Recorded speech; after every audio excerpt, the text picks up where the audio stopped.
Hey guys, Nigel here from Aquarium Central, and it's Friday, so that means it's another live fish unboxing. Now, we don't have a big one today because I literally have had over 50 boxes of fish already come in throughout the week. We have had some orders after orders after orders arrive, all different things, so not going to be able to show you all those guys, but it's certainly worth coming down to the shop. And it is a really hot day, so of course when you come down to Aquarium Central, you get yourself a free slushie. So I just grabbed myself a drink on this, but it is hot.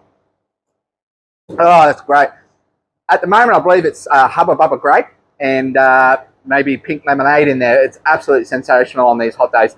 So come on down and grab yourself a free slushie. But let's get into the fish. First out of the bag, these guys have been selling out gangbusters. They come around only this time of the year every year, and that is your freshwater crab. Now, they have just arrived. I think we might have brought the last 10 or 15, which will probably sell out over the next few days, so don't miss out. Now, look carefully in the bag of this one. You will see it's actually molted during transit. So that's not a dead crab. It's molted. Now, we often do see this with yabbies and crabs. Because of the change of temperature in the transit, they will molt. All right, so don't be alarmed if you ever see this. We don't pack and send our crabs underwater like this. We don't find this to be a good idea. We pack ours so they can get out of the water. But look at the color on it. Nice and purple, freshwater crab. These aren't like your cherry claws that we have. These guys do need to be able to climb out of the tank. So if you're interested in crab, they don't take up much space, but you do need to create some kind of rockery or some kind of beach that guy can get out of the water. Another crustacean that we sell tons of these here. And unfortunately, we have not been able to get them for the last 2 weeks. The good news is 30 have just arrived, and this is your electric blue yabbie. Now, we did get these from a different supplier to our traditional supplier, and I'm just going to pass to Brad. I'll get Brad to open the bag on that because she is thick. We'll get out of the bag and give you a look at that. But in the meantime, let's have a look what else we got. Oh, this one is really cool. We've had these once before, and they certainly are a craze in Australia at the moment.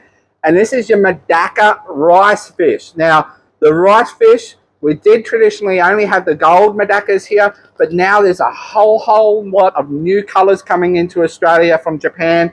And this one here is one that we had once before, and they sold out instantly.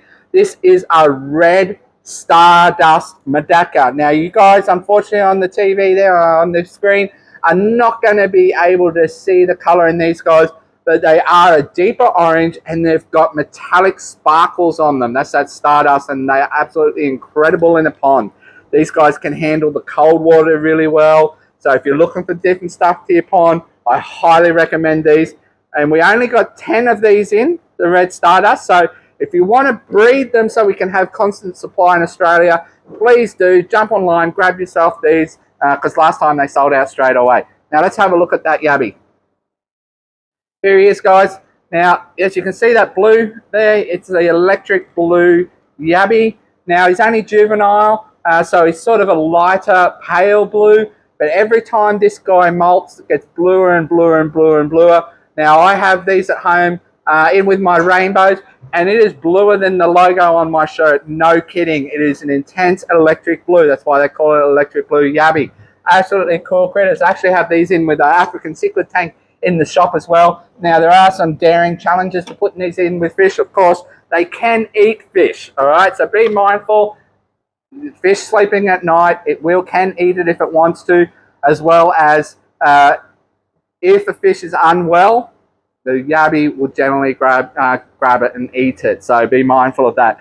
Now, moving on. Now, these are some stunners in here. Look at these guys. Panda Oranda. Really nice Panda.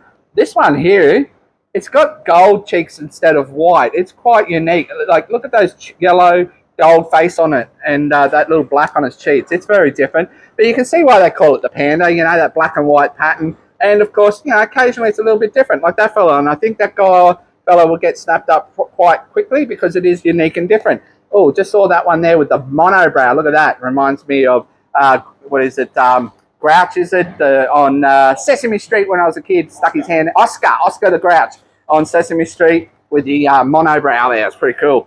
All right, here comes another goldfish. This is your black moor goldfish. So the black moor goldfish, being a moor, it does have a boogly eye on it. All right, so its eyes are slightly protruding out of its head. It has a fan sort of tail. Yeah, it's one of the most popular goldfish. Now, be mindful though, this guy does like salt. Okay, so black moor goldfish do like salt. They're not that great in the pond. They sort of just disappear in your pond, but they do like the salt. So keep that in mind when you buy them. All right, here's another Oranda, good size tricolours. So tricolour, tri meaning three. So it's got your red, white, and black, three colours in one.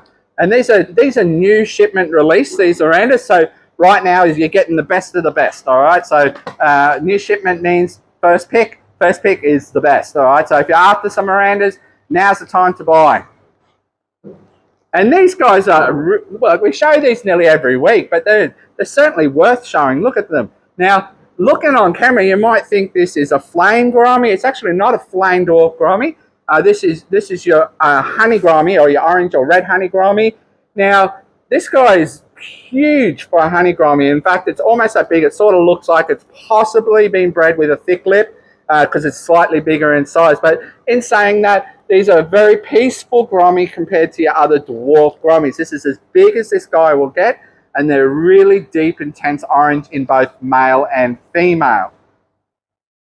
We also have in store your standard yellow dwarf gouramis and your regular honey dwarf gouramis. So another goldfish, and we did have someone ask us the other day, and if you're watching, they wanted to know, is there any showing the yellow on the head yet? Now, if you look closely, you can see the gold starting on the head. All right, so the white ranchu, the jelly that develops on the head and face, does get that golden yellow as they mature. When they're small, you won't see that. As it gets bigger, definitely feed things like the Hikari lion head. It's going to help develop that wen and give you a little bit more jelly to give that yellow head. All right, that's one box down. While I get in the next box, I'm just going to have a bit more slushy because it is hot. Don't forget, if you visit us here at 11 Pike Street, Panda Park, grab yourself a free slushie.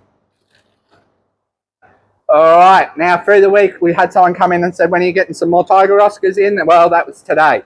So just some more red tiger Oscars. They're the 5 centimetre size. Technically, if you put this on a ruler, it's going to be 7 centimetres in size, but we sell them as 5s. And yeah, they've got some good red squiggle pattern in the bag there, you can see there. Now, the thing about Oscars, they're very hard to colour up. If you feed them extremely high nutritional food, they're actually very difficult to colour on that because they literally eat and digest and out the other end in a matter of hours. In fact, we fed some of ours and saw sometimes a whole pellet will pop out the other end because they digest that quick. So they can be hard to colour up. It's a really good food to feed those guys. The Hikari, the Cichlid Gold, there's just a floating pellet made in Japan. Oscars do really well on them.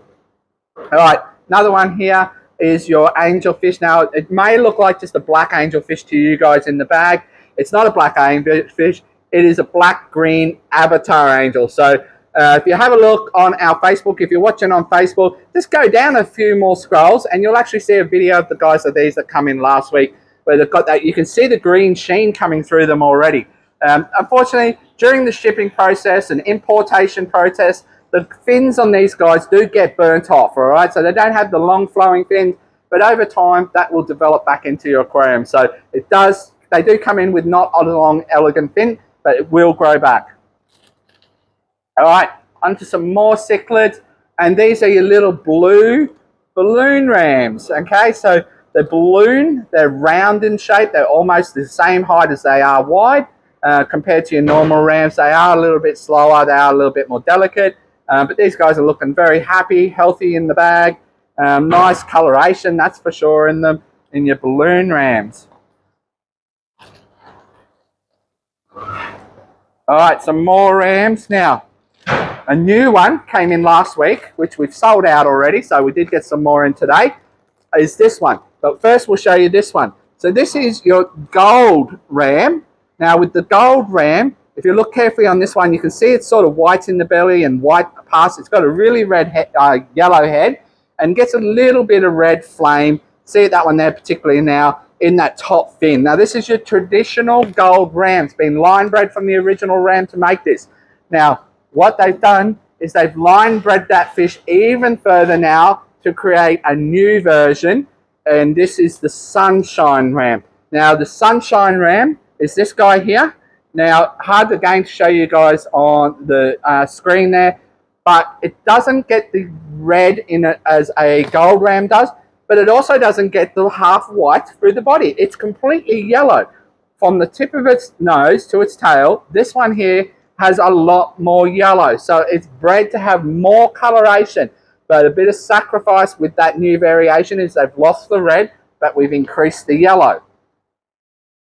Another line bred version of the blue ram is this guy. Now this is the in-between version on the way to black knight, is your black blue ram. So very dark looking. Once we get them in the aquarium, they're going to go even darker and even darker as they mature and get older. They're not as black as a black knight, but they are quite dark. All right, you breed these, you can get black knight rams, but that's your black blue ram.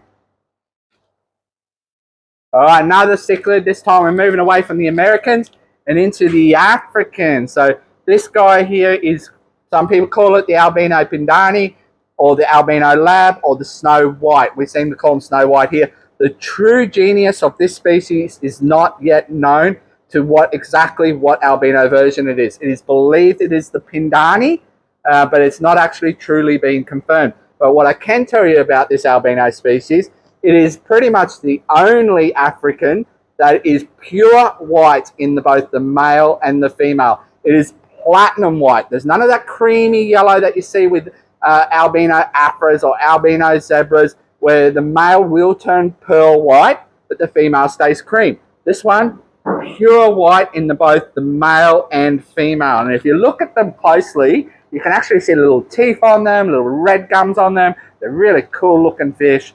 I used to breed them at home myself. Now, another African that often gets confused as a South American is the red forest jewel. Now, the red forest jewel is from the riverine systems of Africa, not America, but it does behave and have very similar water parameters to those South American cichlids, and that's why it's been confused as a South American cichlid. The red forest jewel gets its name because it's got these tiny little blue dots over its whole body that look like jewels, and when this guy puts its breeding dress on, both the male and the female go intense red with blue spots on them. There it gets its name, the red forest jewel.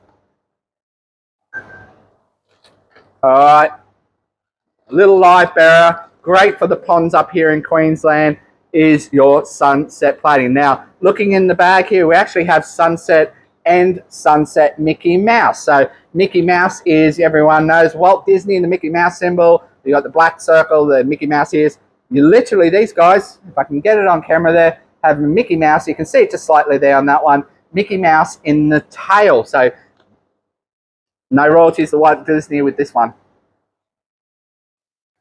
All right. Now, another one. Not an African cichlid. Can go with African cichlids. Is your monodentus. So this guy here is local to Australian waterways, but these are imported monos, and more hardier in the freshwater environment, whereas in Australia here you'll find these in your brackish or saltwater environments, and we sometimes call them the butterbrim. This is your mono. So the mono argent gets those yellow fins, a single black line pretty much down the front of the face, and a little tiny one in the eye. Whereas you also have the Survey, it has an extra band, it's deeper in the body and more black, and it's the African version. So the monos, they do really cool with the Africans. They'll surface swim, just like a silver dollar, but with a little bit more colour. All right, another platy here. All right, so this one is your blue coral platy, not the calico version, so standard blue coral platy, so blue body on it with that yellowy red tail on the back of it there. Is the coral blue. Sometimes we get the calico version of them. Do we have any calicos behind us? No, we don't. We're completely out of blues in general, so good to have some blues back in stock. Another light berry here. This time it's a swordtail. So the swordtail, oh, there you can see there. See that long spike on the back of the male here? That's the sword. That's why it's called a swordtail. Now, these are really cool. They're marble koi. All right, so we call them black marble, or marble koi swordtails. Yeah, you can see it there, the sword on the male. So the female generally doesn't have a sword on it. But if I remember right, when I was a kid, these guys can actually change sex. So right now you do have. Oh, I thought I saw a sailfin there, and that would have been exciting, but it's not. It was just the tail. So yeah, so I believe they can change sex and reproduce as a male after being a female.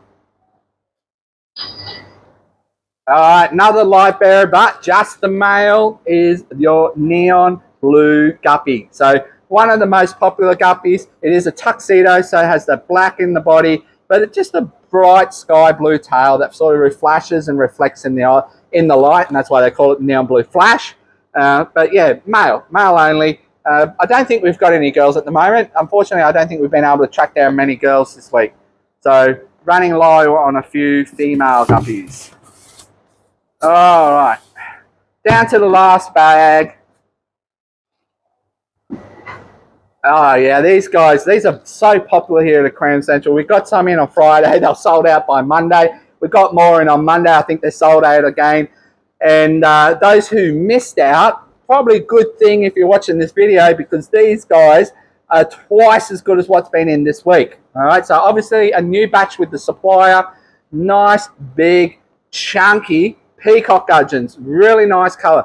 Have a look on Google and you'll see in the right environment, if you have a nice planted tank, the colors that these show is sensational. And these guys are really chunky and full of color in that bag. It's absolutely really colorful. All right, the invisible fish. Here we have is your glass catfish. Now, these guys can be very touchy, but they're looking really nice and healthy in the bag there. It is quite important not to just have one of these guys. They are a schooling fish and they don't really do well on their own. They do like to be in a group with minimum 6. If you can get more, I recommend it. Now, the really cool thing about these guys, they have to be the best schooling fish you'll come across. They will all face one direction. One will get an idea and say, wonder what it looks like if we face the other direction. It will turn around, do a 180, and every single other one will follow suit and turn around with it, and they all face the same. Of course, they're not doing it in the bag, although they sort of are. They're all facing this way with me playing with it. But you can see there on the camera why it's called the glass catfish. Can't see through it. You can see its head, you can see its spine, but I can see all the way through this fish. All right. Oh, here we have a rainbow. So this is an Australian native rainbow. We carry a lot of Papua New Guinea rainbows here, but of course we also get a lot of Australian rainbows in. And this is the Goida River. So the Goida River rainbow, similar-ish to your crimson spotted, but a lot more red, a little bit deeper in the body, a lot more red. And red and black in this guy is really, really strong as it develops and gets older.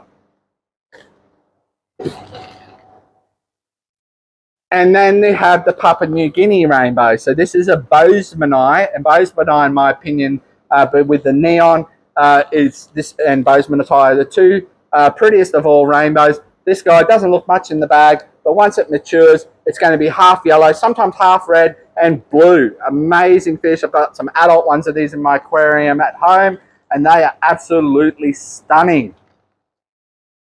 All right, here's an oddball. Don't get these all the time. This is your hognose Cory. Look at the size of it. It's massive. All right, huge.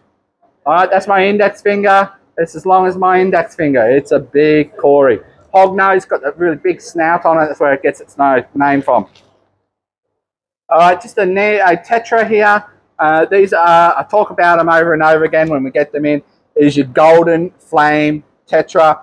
These guys, compared to your regular flame, are absolutely sensational in color. Lots of red, lots of yellow in them, as opposed to a regular flame is silver and red with a bit of black. These guys get that gold and red in them. So they are a little bit dearer than the flame because they're harder to get. And they've been, you know, someone's put a lot of work into creating this fish from line breeding. So cool fish, you know, it doesn't show it in the bag there. So you really need to jump on our website, have a look, and you'll see what they turn into. And a barb looks like baby tiger barbs. but they are black ruby barbs. So they do look similar to a tiger barb when they're little. When they get bigger, they still have some of that barring. However, the male gets a lot of black and a lot of ruby red on it, that maroon red on the males as they mature. This size, you're not going to see any color, and of course, you're not going to see it in the bag. Now, talk about barbs. Earlier on in the week, I got in 100+ moss barbs, and they are the best moss barbs I've seen in a long time. They're that good. We've sold most of them, but we still have maybe 20 or 30 left of those moss barbs. If you're into barbs and you like moss barbs, get online and buy them now. They're amazing. Amazing. Now, talking about moss barbs, here we go. These are not your regular, these are platinum moss barbs. Now, sometimes called jade barbs. They sort of, you can see that jade coloration. You know, we all know what jade is. Amazing looking fish. These are pretty, in my opinion, to moss barbs, but they're a lot more expensive. But they are that green, greeny blue color jade. You know, it says it all. Loaches. We've got so many loaches in store at the moment. You've got to come down and have a look. But guys that want something to eat the snails, you don't want a clown loach because it gets huge, you've got your packy, all right? Your packy loach, there he is, also known as the yo-yo loach. It's just its common name because on the side of the body of this guy, it literally says Y-O-Y-O, yo-yo, written on the side of this guy. Now, he'll clean up your snails, no problem, and he won't get too big for your aquarium as well. They generally will max out at 7 to 8 centimeters. We do have a couple in our display tank, 12 centimeters. That is very, very, very rare and a hard achievement. Generally speaking, what you're seeing in the bag here, he's not going to get too much bigger, and he will gobble up those snails for you. But he'll eat your shrimp as well. So if you've got a shrimp and snail problem, not for you. And this is the other guy everybody loves and everyone wants, but he does get quite big. And this is your clown loach. Now, the clown loach, he is double bagged because they do, if you're not aware, he's got this little spike here at the back of his gills. You pick the guy up, out come the spike, they inject a little bit of toxin in you and give you a nice little throb, but they can also spike the side of the bag. So it's in a very, very thick bag to stop that happening, but it makes it very hard for me. Oh, there you can see it. Very hard for me to show you that on camera. So that's a clown loach. You can see why they're called a clown loach. Very popular fish. Come on down the store. Keep your eye out for the newsletter because there is some deals available right now or tonight on clown loaches. If you haven't signed up for our newsletter, by all means, get on board. We have exclusive offers every week of newsletter deals to our customers. Now that's it, guys. I hope the connection was okay. We have been having some internet problems here at work, and we plan to have that resolved by next week's unboxing. With a whole new network of equipment to speed it up and give you a bit more high definition. But thanks for tuning in, guys. We'll see you next week. Come on down to the store, 11 Pike Street, Cunda Park, or shop online, www.aquariumcentral.com.au. Thanks, guys. Bye.